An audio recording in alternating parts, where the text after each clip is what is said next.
అస్సాం రాష్ట్ర మంత్రులు అతుల్ బోరా, కేశుబ్ మహంతి తదితరులు కుటుంబ సభ్యులతో కలిసి ఆదివారం ఉదయం నైవేద్య విరామ సమయంలో శ్రీ వెంకటేశ్వర స్వామి వారిని దర్శించుకున్నారు. దర్శనాంతరం వీరికి ఆలయ రంగనాయకుల మండపంలో వేద పండితుల వేద ఆశీర్వచనం చేయగా ఆలయ అధికారులు తీర్థ ప్రసాదాలను వారికి అందజేశారు.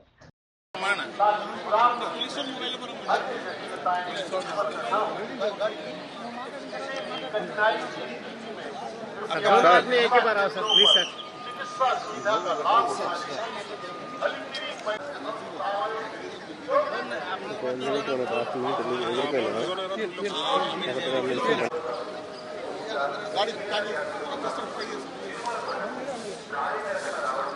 గేట్ ఉంది వెనకాల